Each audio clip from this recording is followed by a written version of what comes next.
Hello, and welcome to Let's Talk Real Estate and Stuff, the podcast where we podcast where we dive deep into the world of real estate investing and explore the random stuff that makes life interesting. I'm John Whitfield, joined with my co-hosts Carlos from Carrot and Investor Fuse, Papa P, aka Brandon, or the other way around from Ted Sysops. Buckle up for an exciting ride. Make sure you're following us, links.letstalkrealestate.tv, and subscribe to us on YouTube. And as you see on the screen here, we got a little QR code if you want to send us a cup of coffee. We'll give you some free RAI tools. Just message Brandon on Instagram that you sent us over a little donation, a cup of coffee, and we will use that money not for coffee, but to grow this audience. So thanks all for being here. How's it going, guys? Well, maybe coffee for me today, apparently. That's right. I need some. I love Papa P's new setup, the ever evolving. He's getting settled in there. I know, making some good. big moves. Have we talked about this on the podcast? What you decided to do and why? No, but thanks for calling me out. Wasn't expecting that. welcome. So Anytime. I've rebranded. So we've kind of rebranded everything. I shut everything down, and this kind of leads into the story. It's something I've been working on for the last couple years. Just in my mind of like what I wanted. And we've talked about at the beginning of the year, right? Planning, being intentional about your goals and stuff. And I really started to ask myself the questions of like what my future self was going to be, like what our business looked like. And ultimately, it had a lot to do with the mobile home parks, the software, and doing more high level quality type of sales and marketing, primarily in novations and mobile home parks, staying away from the outbound marketing stuff, really trying to drive marketing dollars. So what me and my wife decided was we no longer needed the office that we had for about a year. We gave ourselves a year, and then we're going to look for bigger office space as we scale, something we can buy ourselves. So we got rid of our office and moved in. We have an 800 square foot building in our backyard that we turned into our office. So we spent the last week or so moving out of the office I've been in for 7 years and getting rid of that. And then we're ideally looking for something next year in the 5 to 10,000 square foot space where we could kind of use as our headquarters to have some in-office staff.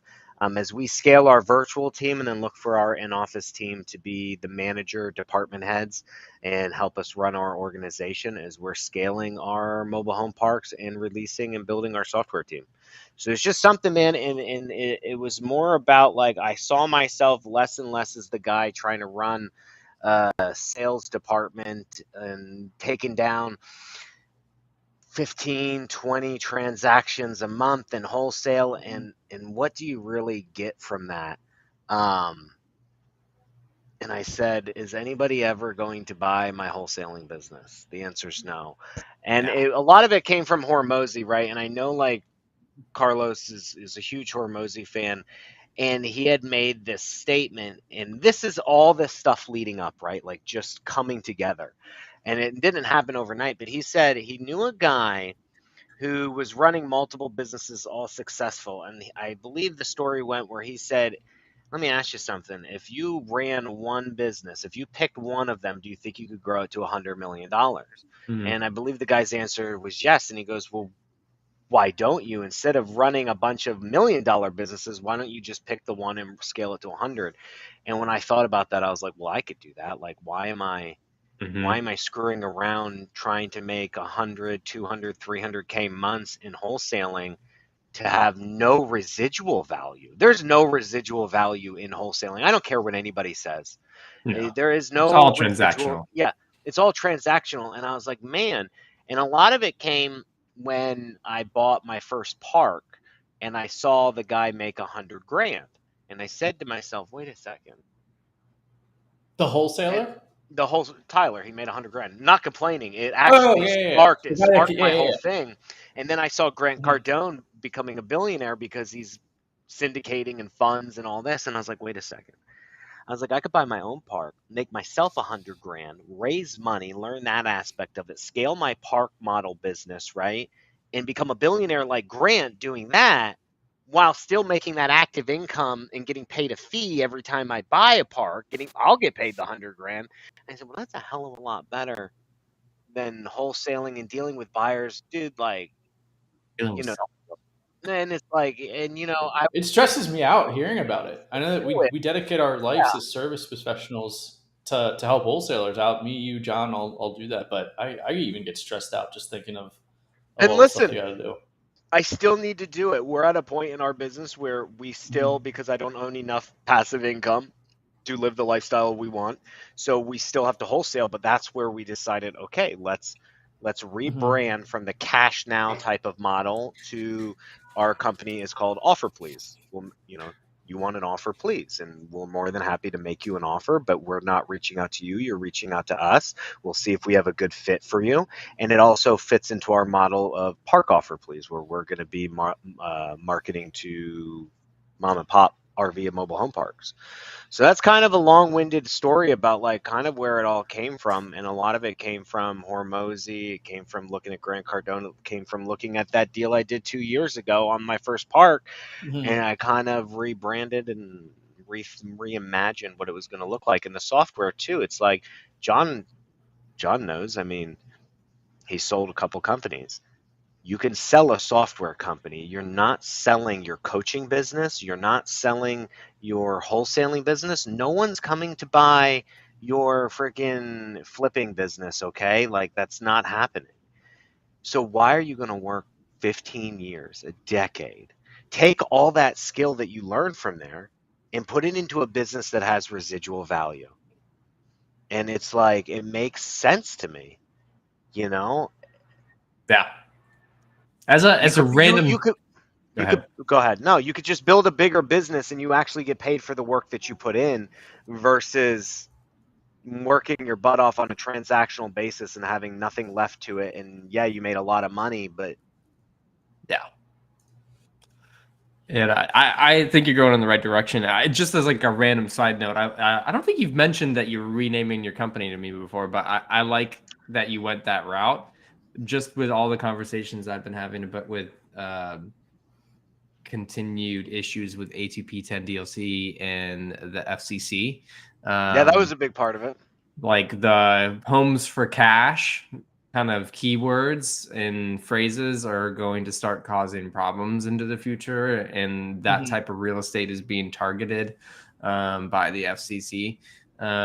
So I went away from that, and it speaks to the type of like leads that you want to start talking to, right? You're not cold calling, you're not like I'm not doing any of that anymore. It speaks to just like I'm a knowledgeable, resourceful real estate investor. I'm here to help. If I can, I would love to give you an I offer. told you about that guy who was like, okay, make me an offer. And I go, oh no, that's not how this works. And it felt good to say that.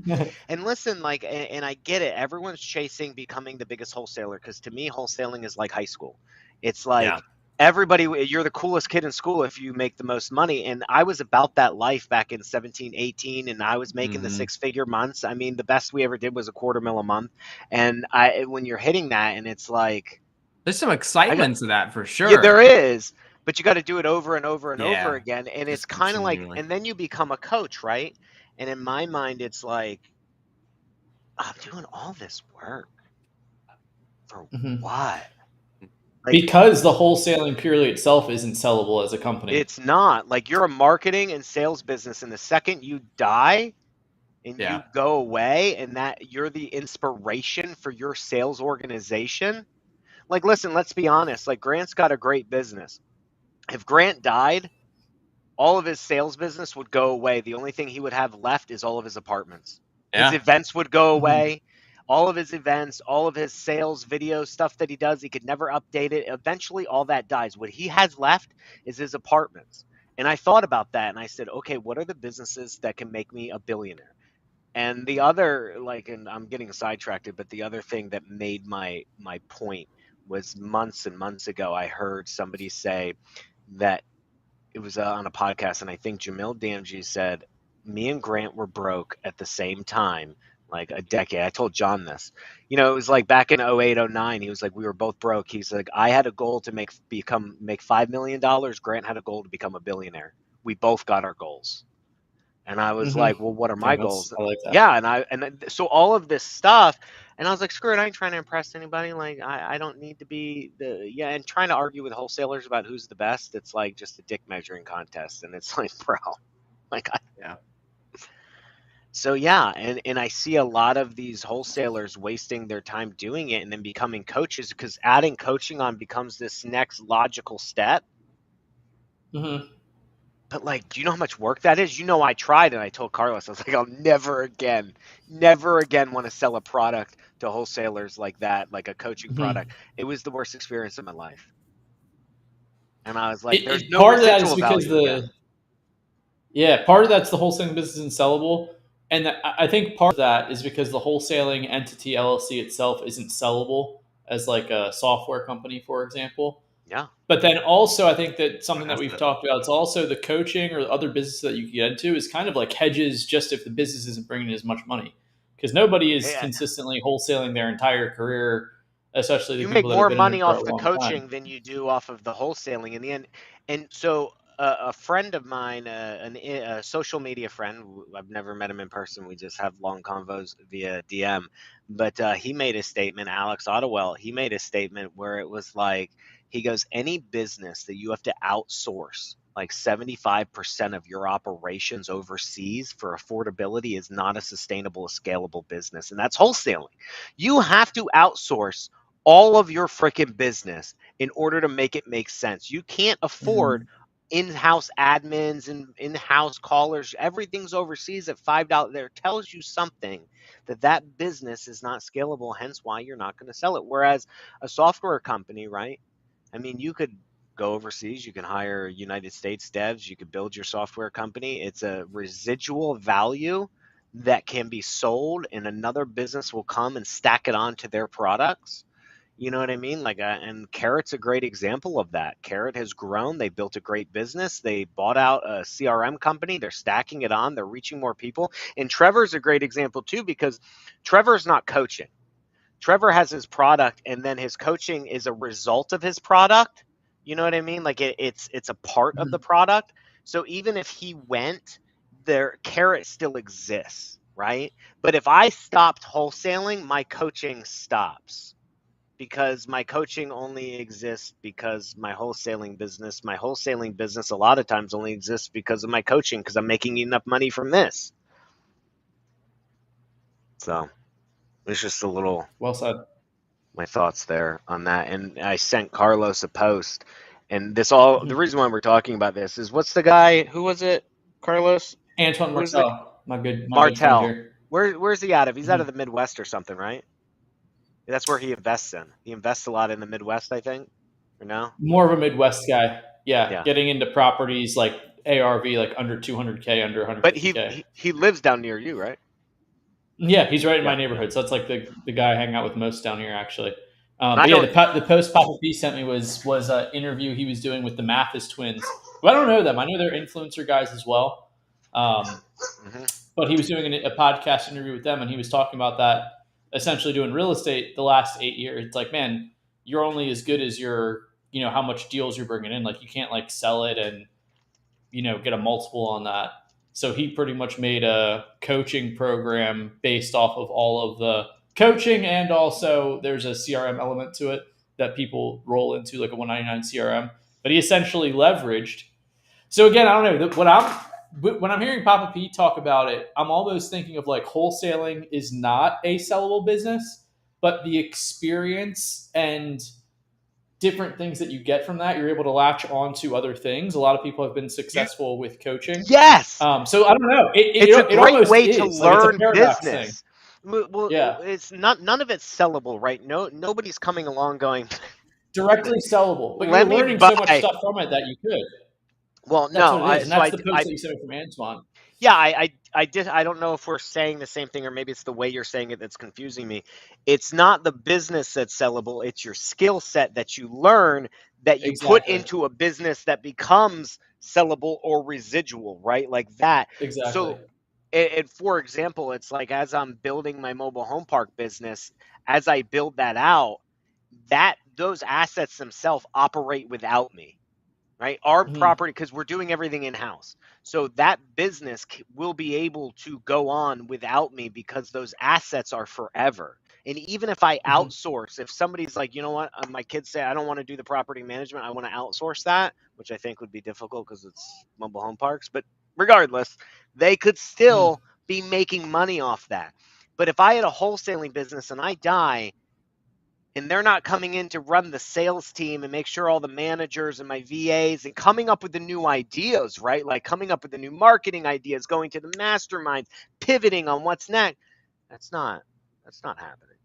But if I die in my software, like if Trevor died right now, do you think Carrot's going away? I mean, he's got a great hierarchy built over there. If he passed away, I'm not wishing that, but I mean, like, screw the extent of passing away. Yeah. Can you go on vacation for a month? No, I don't. The business maintain That's like not the point. That is, but it is. I mean, it's like look at Nick Perry. Nick Perry's not selling his fucking business, but the guy's permanently on vacation. He's living the dream. But the second he dies, do you think Brandon's going to run a business for somebody that he wasn't inspired by?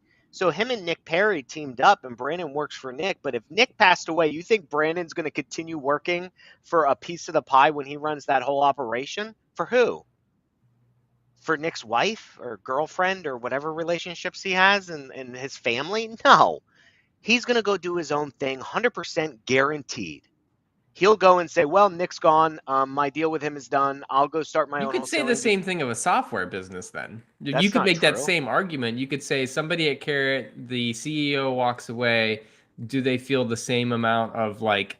Well, you know that's not true because it's not as easy to build a product that would have gotten to... Wouldn't the same argument be for a wholesaler, though? No. For Brandon over at Nick Perry's team? They're different. How long do you think? Different. How long do you think it would take him to implement that wholesaling department from scratch? How long? A month? 3 months? Yeah, maybe. Okay. Versus, like you say, in a software business would take a lot longer to build. So if Nick's been doing it for a decade, his company just became 10 years old. So you have 10 years of IP, building, customer base, everything. And you're telling me within a couple months, Brandon can replicate that. How long from scratch would it take for a 10-year-old software company with all of its IT, customer base, sales team to be rebuilt, redeveloped from coding scratch? How long would that take? And John always underestimates everything, but it would take years to get to that point. It's not easy. And which is why you have these software companies and tech businesses, and same thing with these other businesses. People stay on with these healthy salaries because of the way they're built, and they're sellable. I don't know.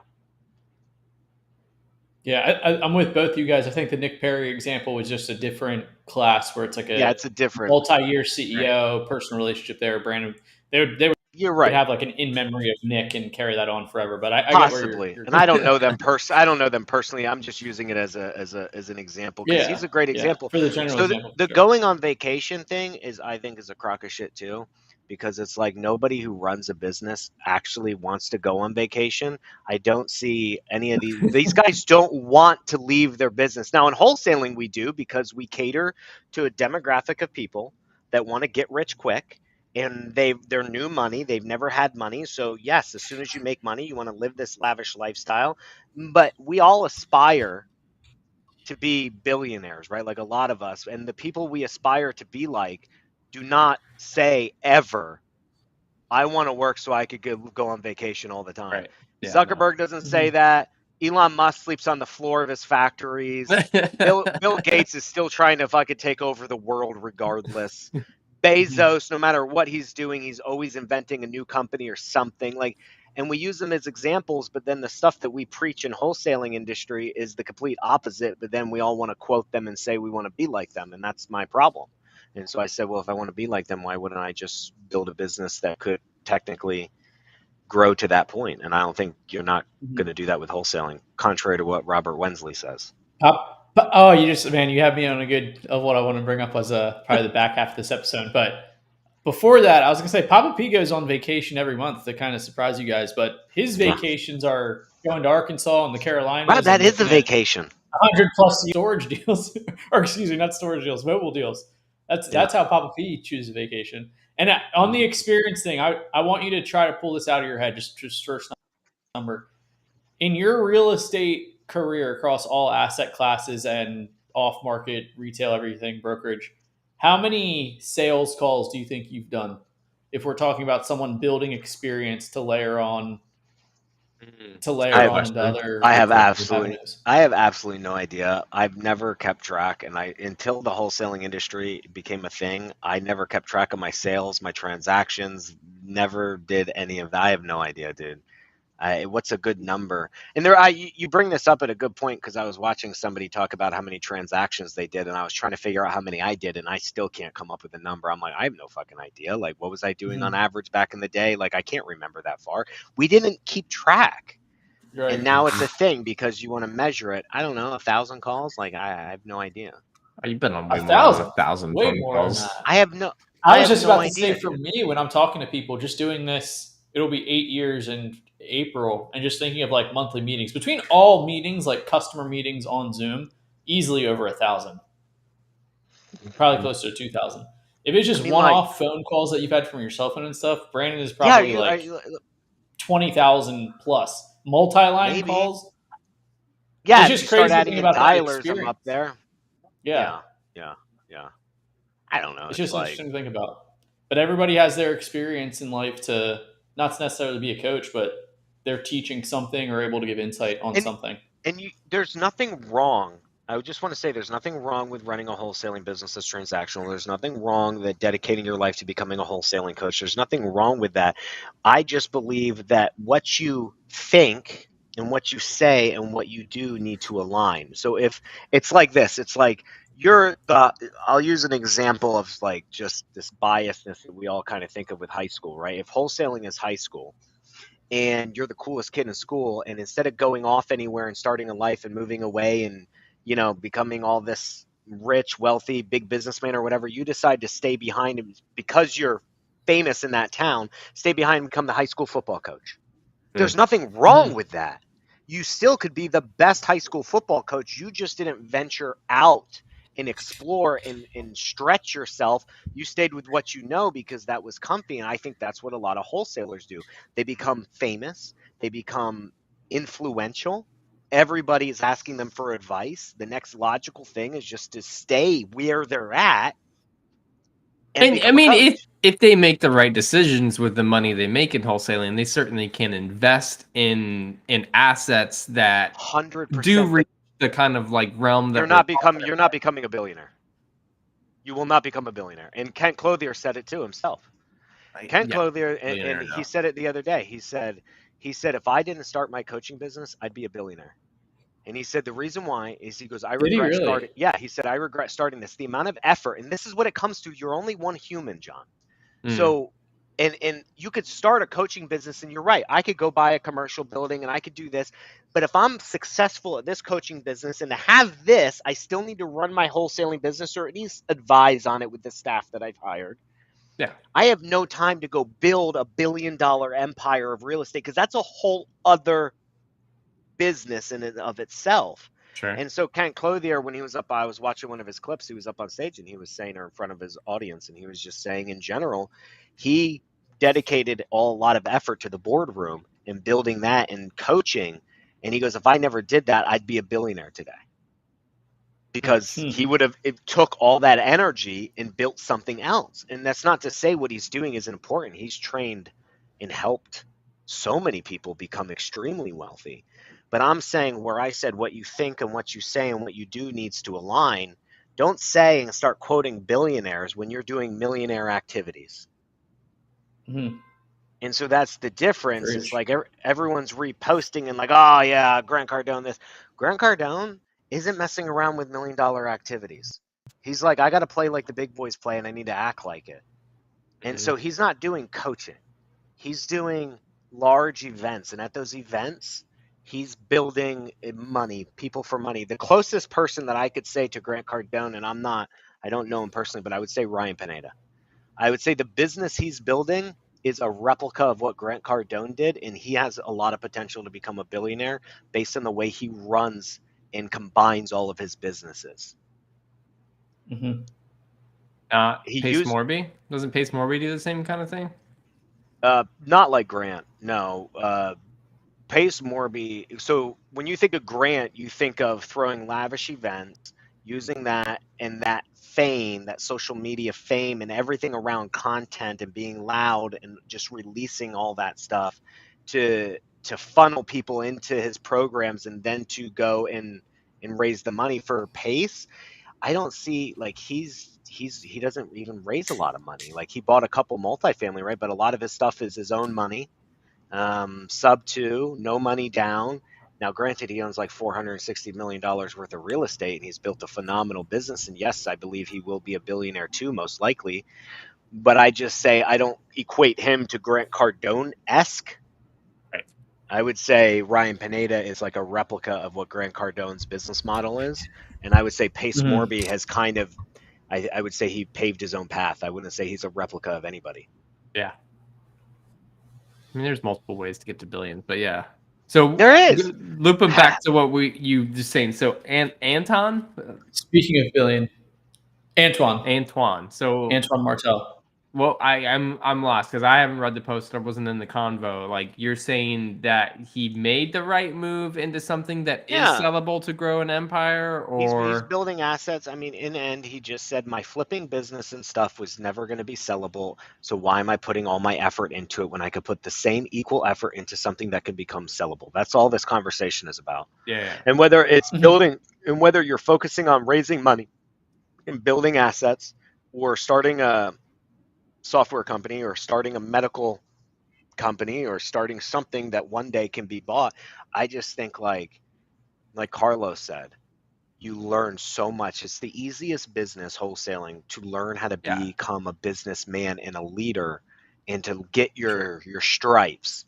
But at some point, just like in high school, you have to leave and you have to go explore the rest of the world and go try to become more. And if not, that's fine. Just reconcile yourself with who you're going to become. Yeah. Uh-huh. So you're someone's raising their kid or their son. All right, son, we can send you either to a military school, boarding school, or you're going to go into a wholesaling account. You're going to start calling sellers and making offers, and it's not a bad idea. Like it's not bad. I'd rather do that. It's a hard clearly from the industry that we're all in. I'd much rather do that because it builds resiliency, and I think resiliency is one of the key traits of success in business. People is resiliency, and you have to be resilient in this wholesaling business. But God, so the reason why I got out of being an agent. And this is another thing that coupled into my move that I just did last year, like when I finally did it, was when I was younger, I looked at agents that were and I knew a couple older ones, and they were telling me stories of the 80s and shit, like back in the heyday in town, like before the MLS. And I was thinking to myself, I don't want to be 50 years old having to show homes to make a living.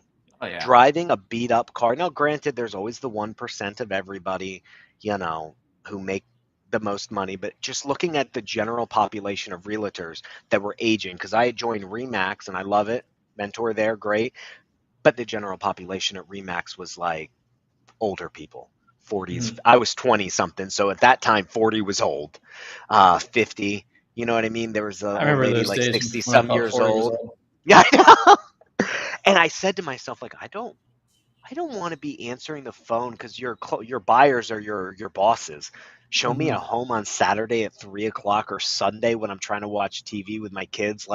Get up and go. And I made a conscious decision back then to never become a realtor again and to move into full-time into investing, right, and not hybrid it anymore.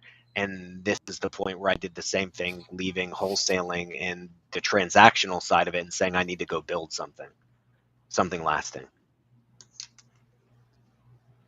which brought me to this office. All that said, yeah. Hey, if you want to be the person that on a Saturday and Sunday takes the phone calls, and that's what's going to make you happy, then that's some fine. People to do it. Yeah, it's the same thing. It's the same thing where I disagree with the influencers saying become an entrepreneur. One, you can't be an entrepreneur without employees. So trying to tell everyone that they Right, in shouldn't the be an world to employee, be yeah. you couldn't be an entrepreneur. There'd be no employees. You need janitors, you need Yeah. trash guys, you need plumbers. Some of those guys make more than the business people I know. Yeah. There's plumbers and electricians out there making more money than some wholesalers that I know on an annual basis, doing and a Absolutely. lot less stressed. Oh A yeah. lot less And can stressed. watch TV with their kids Saturday afternoons. And like Yes. going back to your original comment, like Jamil versus Grant, they all both started at the same time period, have different goals. Like, was Jamil saying that he's He upset did set his about goals. that? No. And listen, I didn't see the original comment. Yeah. It was a rehash of somebody else saying when he had heard Jamil say this, it triggered in him, and it Mhm. triggered me too.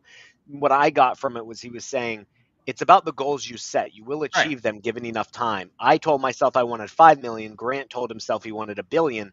10 years later, we both got there. Yeah. I got to my goal, and I think the concept was if I set my goal higher, I would have gotten there too. Because the old adage, right? Overestimate what you could do in a year, underestimate what you could do in 10. Mm-hmm. Yeah. And I mean, but man, I'm sure Jamil was like happy with his 5 million, right? Like that's still a lot of money. No, I'm not upset with Yeah. wholesaling money. It's not No, like no, if I I know. make I'm a just 20, 30K check, I'm like, I hate that. I'm like, yeah, it's money. But there's a part of me that I wrote down in my book. It was like I wrote down future self. And Mhm. it's like, what does that person look like? What traits does he have and what is he doing? And it's Mhm. the same thing, future company. None of it had to do with wholesaling. And Yeah. so I said, and it was a Hormozy. And then I went back to what Hormozy said. And it's like, well, if I already know that ending, why am I doing stuff today that doesn't align with that ending? And the answer was simply because it's like high school. You do it because everyone else is doing it, and you become addicted to doing what everyone else is doing because you get the validation from doing it. And if you stop, like when I slowed down wholesaling, everyone's like, "You're not doing it anymore?" Like, why not? Like, oh my God, dude, how many transactions are you doing? You're not Some doing 15 programming, transactions mental anymore? programming. And if you say you're not doing 15 transactions anymore, or 10 or double digits or whatever, people immediately go, "Oh, no, you're not important anymore." Right. So people fight for that. They Yeah. fight for that type of validity. So, you know, that's why I'm here. Talk about peace here. So I rebuild, and we're hunting down some parks. I was trying to make this offer on this portfolio of deals, and I got into an argument. So it's basically a 4-park portfolio, about $4 million. Going to need like 2 mil down. And I talked to the person, I was working with on the money. Money wasn't going to be an issue. Able to raise that. I wrote LOIs up on it. And I'm dealing with a really old guy. He's like a middleman, not a wholesaler. He's whatever he wants to be, a consultant. And he's been doing this business for like fucking 20, so 30 years, whatever. Specifically mobile home park The mobile selling? home parks. Okay. Mm-hmm. Done so many of them. Uh-huh. And I wanted due diligence. And listen, I already know that my due diligence period was a stretch. I wanted a 90-day and a 45-day close, which isn't out of the realm. But listen, I'm buying 4 parks over 200 lots in 2 different states and 4 different counties with 2 different title companies. There's a lot of coordination going on, so I was cushioning. But ultimately, 60 days is really what you need for something like this. And he's like 30 and 10. And I'm like, bro, I can't do that in 30 and 10. There's no way I can coordinate that many. And so I'm bringing all this up because it's the old people and how easy they make things sound, because the way they do business is so easy. It's like, don't worry about it. But I am worried. Nah, you don't got to worry. Well, if it's not a big deal, then you have no problem writing it in the contract. Oh, we don't need that. Don't worry about it. So I'm like, I was like, I can't close in 30 days. F you can't. 30 days, 10. If you don't do it, I'll find somebody who will. No big deal. I'm like, man, I'm raising funds to do this. Like, lawyers take time. Lawyers take time. If you need more time, then you come to me and you ask me for more time, and we'll have no problem granting you an extension. I'm like, well, if you have no problem granting me an extension, why not just put the time that I need up front? But you have a problem with it up front, yeah. This was the back and forth, and I said, so the other thing that you do is, and I learned this, and I made some mistakes, was your due diligence date starts when I get everything back. right? When I make you a request and you respond to me and I say thumbs up, I've gotten, like, even if you don't give me everything, if I give you the thumbs up, my DD starts that day. And I asked him about that. He goes, oh, no, you don't need that. I'll get you whatever you need. And I was like, well, then it's not a problem. But I said, but I asked you, we've been going back and forth for almost 3 weeks now, a little over 2 weeks, and I took you over a week to get me the P&L and rent roll. And if that takes a week, that's eats into the week. You're already taking me down from 90 to 30. And now if that takes you, that won't happen. It's like, but it did. Well, that was an anomaly. So-and-so was out of vacation. That never happens. If you need something, I'll get it to you right away. You send me a list, I'll have you answers back. And I go, so again, what would be the problem with writing that in the contract and the only argument I got back from him was, don't worry about it. It's so easy. I've been doing this business so long. You don't know what you need. This is what you need. And he's like, how many parks you own? And I'm like, I only got 3. And he's like, oh, we do like 80 parks. He consults on like 80 parks. So like a year, like selling 80 parks a year? No. Oh, like he works with 80 parks. Yeah, he's not owning that, he consults. So like it's almost like a property manager, but not a legal property manager. It's difficult to explain how this guy operates. But anyway, moral of the story is I'm battling experience, which I haven't battled in a long time because I have the experience in wholesaling, real estate, flipping, all that stuff. And I'm battling lack of portfolio or transactions. You know what I mean? So I'm dealing with a guy who's been doing it 20, 30 years. He's got 80 parks under his belt. I have 3. So anything I say to him is immediately, you don't know what you're talking about. Right. It only takes 30 days. Boom, boom, boom. You call it up. You get a survey. I'll get you a survey in a day. It's no big deal. I'm like, the last time I had to call 4 different survey people. Some weren't calling me back. I finally found one. He said he'd give it to me in 30 days, and it took him 60. And I was like, I would automatically be over my DD with you. Well, I'll give you an extension. But how do I know you're going to do that? Like, why can't we just write this at this time frame? And so that's kind of where I'm at. And it's been dwelling on me all day since yesterday. Do you think like he's being affected by the wholesaler world, like coming into the mobile home park world, and he's just tired of the can kickers? Well, I'm being punished for that. So their issue is they think I'm trying to flip the deal. Yeah. Ironically, somebody else is, because I was in Facebook and I saw 2 of the parks I'd made offers on already being daisy chained by another mobile home park wholesaler. Sounds about right. Sounds about right. So he's not wrong that people do it. I'm just getting, they said, you don't need that much time. And I'm like, what do you need to see? Do you need to see my receipts from the lawyers that I hire for syndication? Do you need to see this? And he's like, well, you don't even need that long to raise the money. I go, well, yeah, I do. It takes 3 weeks to draw up the paperwork. Well, you can start raising the money. I said, no, I can't. My syndication needs to be done before I start raising the money. And he's like, yeah, but you can line the money up and know who's going to give you the money. And then when the lawyers dot the T's or cross the T's and dot the I's, then you just go out and collect the money. And you see how easy he makes it all sound? Right. Yeah. And like, if I was newer and not as experienced just in real estate, I'd be like, cool. And sure. Yeah, I see what you're saying. Intelligent person who's been doing this for 30 years.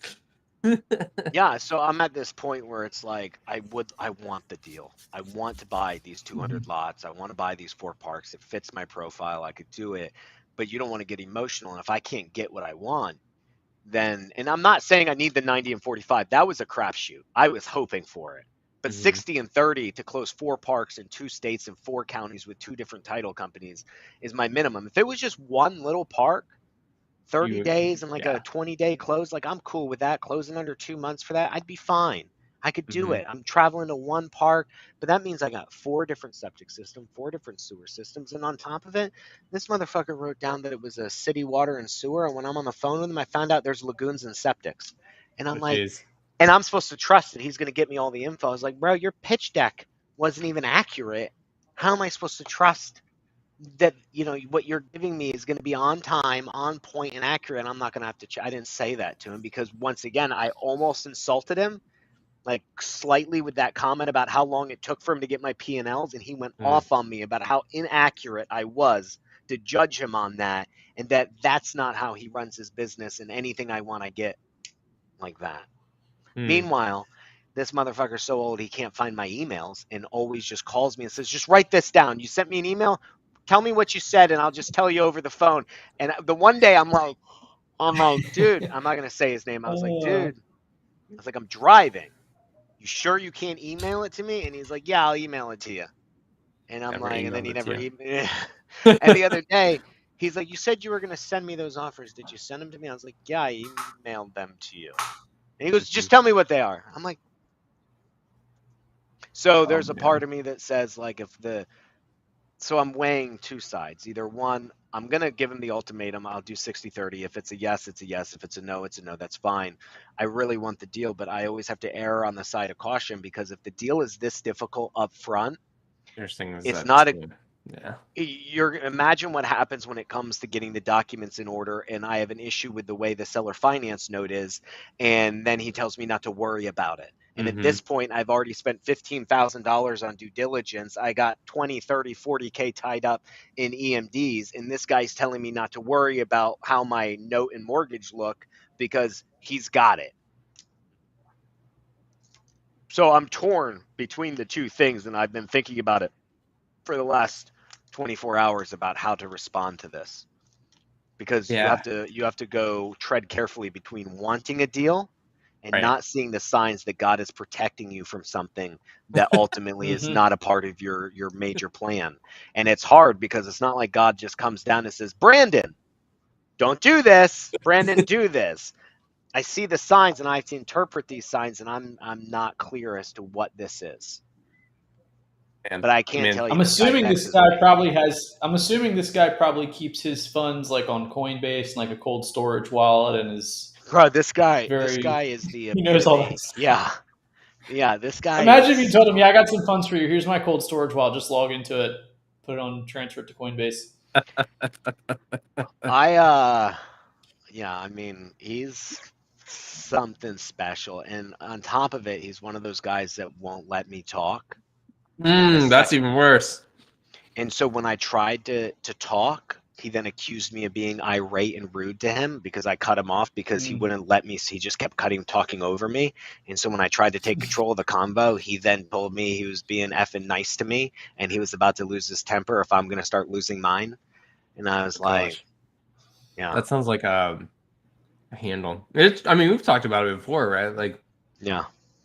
The not shiny object syndrome, but like star gazing. What's the term I'm looking for? You're like raptured. You're like, you see the deal. Yeah, I am raptured by the deal. Parks, 200 lots, and you're like, that would be amazing. And it's like, oh my God, it would be beyond all the crap that you like have to wade through, and it's just like potentially going to ruin the deal, ruin your life. And all you're seeing is like what's up on the hill, the stars. But John, as a devil's advocate, no deal is easy. So I agree with you. And so I'm like, is that what's happening? Or is it just these are the normal roadblocks that I need to get through to get a deal? Because if I'd be naive to think every deal is smooth. So that's where I'm talking about the sign from God. Like, it's like, are these normal things to deal with? Or is this him trying to throw roadblocks up? And I'm just like, Donkey Kong, knock him down. I'm getting this deal. I don't know, and dude. With like the type of people that own mobile home parks, like you're probably going to have to deal with that type of person a few times in your career of acquiring mobile home parks. Like I'm sure there's more of them out there than just him. So ultimately what I think I'm going to do is I'm going to call him because he never responds to email. So it's pointless to type him up a written response. I'm just going to call him and give him my 60-30 and explain to him, dude, if I was buying one park, I could understand the 30-day due diligence, but I'm buying 4. If that doesn't work for you, I respect it. Catch you on the next one and I'll just move on, and it'll suck because yes, you start counting, not money. Like in this business, you don't count money, you count pads. And I'm like, man, 200 like pads. That'll set my goals for the year. Like that'll move me down the line. So it's kind of something that's been wild on my mind. How'd you find that deal? Facebook. Really? Like somebody posted for mobile home parks?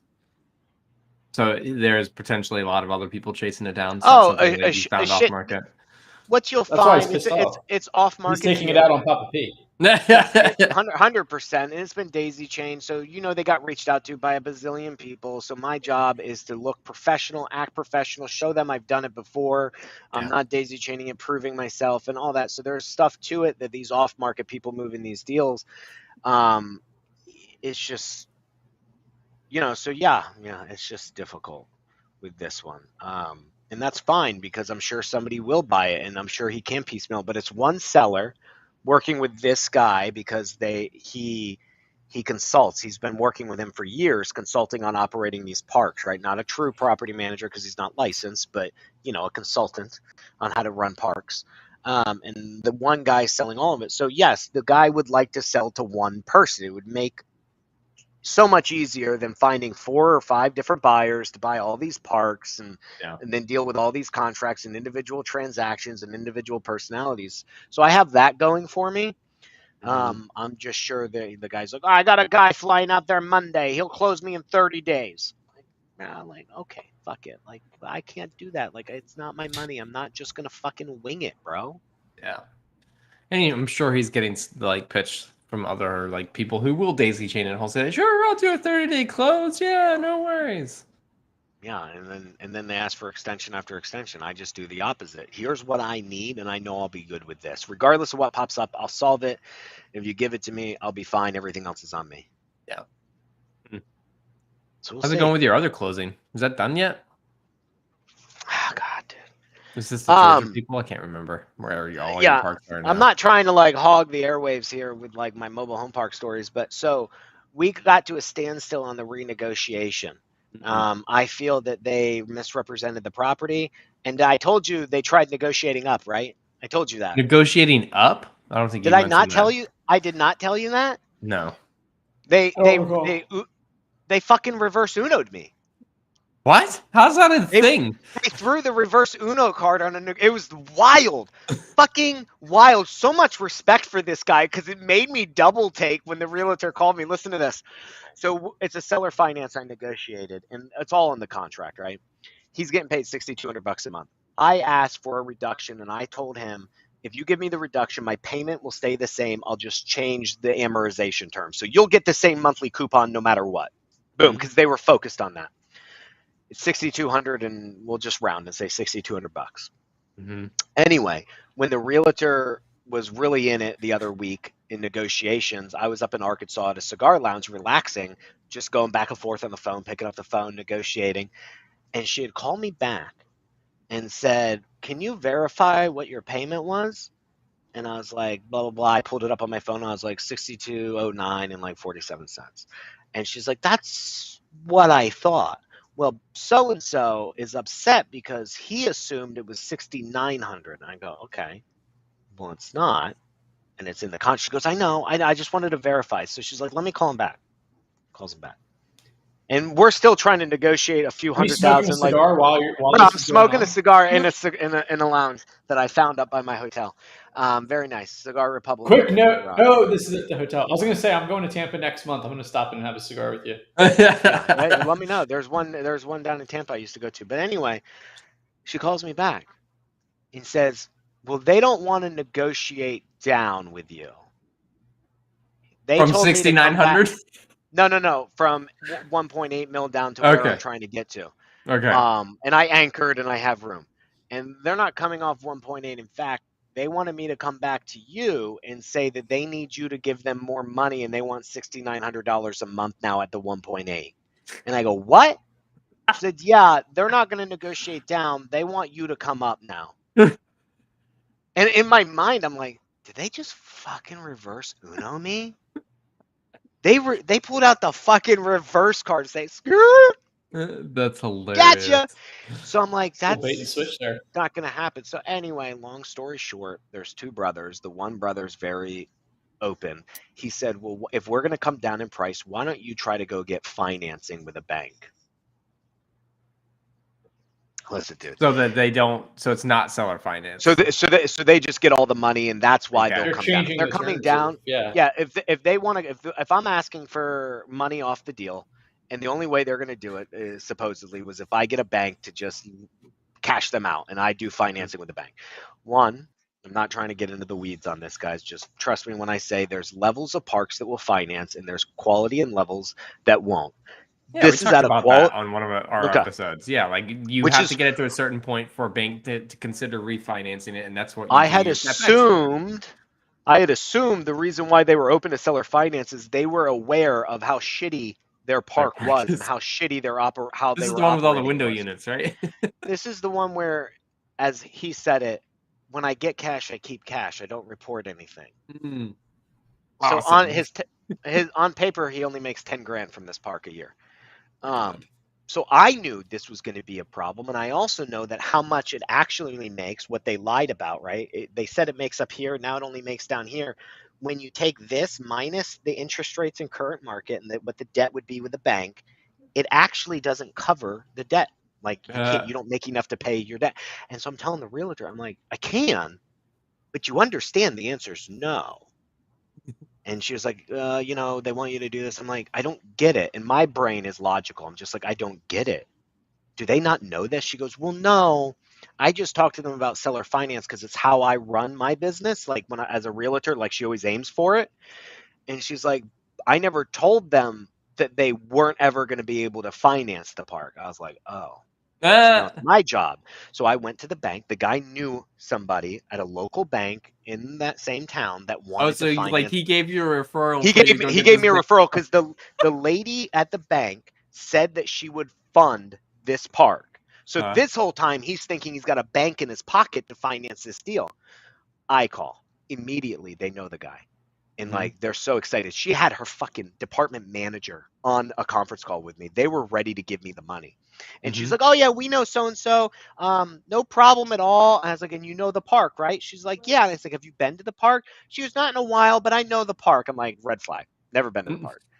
And she's like, they're like, okay, so what we're going to need from you to get this going and get everything started is we're going to need your financial report. You need to tell so-and-so we need his blank 3 years of tax returns. We're going to need, the profit and The loss and park all this. needs the 3 years of tax Yeah, all returns. of this stuff. And I said, okay, hang on, guys.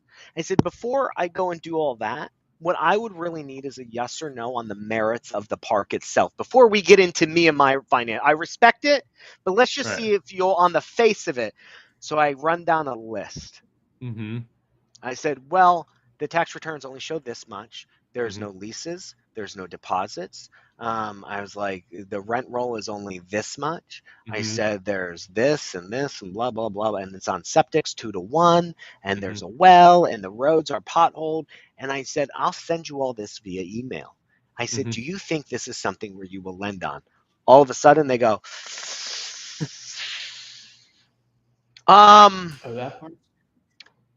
no, we're just going to have to say no on this. You could tell him that we're going to need a lot more than what you're saying he's able to provide. And I go, let me do you a favor, though. Can I just send this to you and you guys give it a once over and then respond to me? Yeah, no problem. Anyway, it took me 4 more days to chase them down. Mind you, I wasn't chasing anyone down beforehand. They were so eager. Now that they found out the truth, I'm chasing down. And she goes, I finally got her on the phone yesterday. And she's like, it's going to be a hard pass.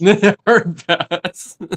She's like, you need to tell him that, he needs to get the park into a better order and be able to provide stuff before we would consider it. So if you do what you say you're going to do, then yes, we would be interested on this park. We do it all the time, but you would have to do what you told us you were going to do to the park first.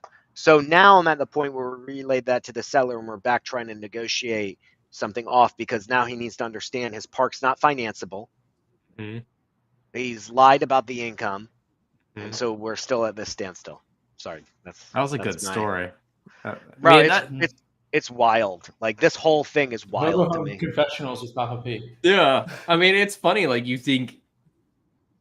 I mean, it's interesting to see like what that seller thinks their park is worth and capable of like. Bro, the being brother able to wants to put it back on the market at 2.3. What? Yeah. That's crazy. It only makes it only I'm overpaying, and because I have a business plan, it all makes sense to me, regardless of what I'm willing to do. Yeah. The only people it makes sense are somebody who can come and pay all cash because they have like a and that's essentially well, no, I mean they're offering seller finance. So what I negotiated, ideally I did all the hard work. So if I back out, they'll take what they were comfortable with on my seller finance, go offer it. And yeah, there'll probably be somebody that might say yes to it, but maybe not. And how long would that take? So if I'm asking for 50 grand or 100 grand, and you know I'm ready to close you, I have everything lined up, money, we're all ready to go. You say yes, I'll close you in 2 weeks. Or do you take the risk and say, let me put it back on the market and see if someone else will pay me 1.8, or what if they come in at 1.7 or 1.6, because now you have to disclose all this stuff that you know. Yeah. I already know all this stuff. I know your septics are messed up. I know you have septics pumping into the woods in the back and not into a tank. I've already done all this, and now you know it too. Mm-hmm. What do you do? So that's the thing we have to get to. And the one brother understands it. The other brother is basically throwing the middle finger signs up at me, telling me to hit the brick and go to 7-Eleven. So. Oh man, trailer park stories from Papa P. You know, just stuff, but it's like, that's what you have to do, dude. It's wild. I would like to be closed on it. We're supposed to be closing next week. I would like to be closed and funded. You know, but you can't be too eager. You gotta, you know. And the realtor agrees with me, you know, but she's representing both sides, so she walks a fine line. Yeah. Well, yeah. There's no lack of learning on every circumstance that you're dealing with. Indeed. No, I mean. Indeed, that's how life goes. Yeah. Yeah, especially when you're doing something new, you know, only being 3 parks in. Like, dude, I was watching a guy yesterday. He's got 84 parks. And it's like, and he doesn't own them all. No, another guy. Like, no, his name is Jimmy. This Florida Jimmy is his Instagram handle. I don't personally know him. I listened to podcasts with him on it, and I started following him. He's got a great model. Like, he wholesales deals, and then he keeps some, and he property manages the rest. And he's got like 80 some under his belt. And I'm like, you know, you look up to people. I'm not saying like he's old. He's not older than me. I think he's younger. And it's just like, man, like how cool would that be to operate that many parks? Like, what type of operations would it take to run that many tenants in that many parks? I think it's pretty cool, but it takes time to get there, and you're going to run into problems to get there. Yep. It's interesting. Yeah. Good stuff. Carlos, you wanted to lead up to something. You were talking about something in our chat. What was it for Pulse of the Week? InvestorLift posting that they did $1 billion in assignment fees. What are your thoughts on that?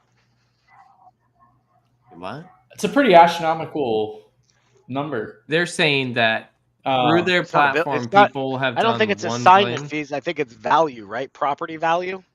They're totaling up the properties, not assignment fees. Let me double check the post here to confirm. Please do. I'm curious. They mean completely different things. It can't be house value because they could be $500,000 houses. And but think about how long it takes to get to $1 billion, bro. That's still a lot. Another thing, while I'm pulling 15K assignments, that's 66,000 deals. That's a lot. Yeah, $1 billion in assignment fees on InvestorLift. Holy shit, that's different. That's not what I thought. It doesn't seem possible. No, I think that's why he's posting about it. Are you sure it's assignment fees? I'm reading the post, my guys. Recite it. Can you share your screen? Can we see this live? $1 billion in assignment fees on InvestorLift. Absolutely incredible. Do I have share screen capabilities on here? Should be able to, yeah. It's all good. That's interesting. That's good for him. 66,000. When I had originally heard it, I had assumed that we were. Can you see Facebook? Who's Liam? Can you guys see Facebook or no? I can't see you guys. Yeah, we do. We see it. Cool. Here's our guy. How do you know what assignment fees end up being? What the fuck are you talking about? How do you not know? It's in the system. So you do have to, when you close a deal in InvestorLift, you have to put how much you made off of it? No, it's just the math between assigned price and what your contract price is. Okay. mean, I'm assuming. I don't actually know with 100% certainty, but yeah, that's interesting. Good for him, man. I mean, that's a lot. Yeah, good for them. That is a It's a lot. heck of a lot. The one thing I was going to end on too, when just kind of going back to the first point of like coaching and posting on social media and kind of making a brand for yourself, or like taking the core business, whatever you're in, we'll say wholesaling for sake of this podcast and conversation, and then you're marketing your business, which people resonate more so with like personal brand these days. The Hormozy video I watched, so good. One of the just YouTube/podcasts I was watching while like making dinner or doing folding laundry the other night. He said that the personal brand, or I think sales through personal brand influencers, is going to be 500 billion by 2027. Yeah, bro, I believe it. So the way of the world is really just, and that's other people saying too, is like a real currency is like your personal brand. Like that's just the day and age TikTok that we're in. TikTok shit is off the chain now. Like if you're on TikTok, you could sell products through the TikTok store, like TikTok shop. Bro, Just finding out about that. yeah, me too. And like I've been looking, and now like I'm getting so many in my feed of like buy this protein shake because I follow a lot of like workout things. I'm assuming they're like Brandon needs some protein shakes, and I'm getting like now on sale for this. Click here, and I'm like, holy shit, dude! Like these influencers are just selling, their stuff.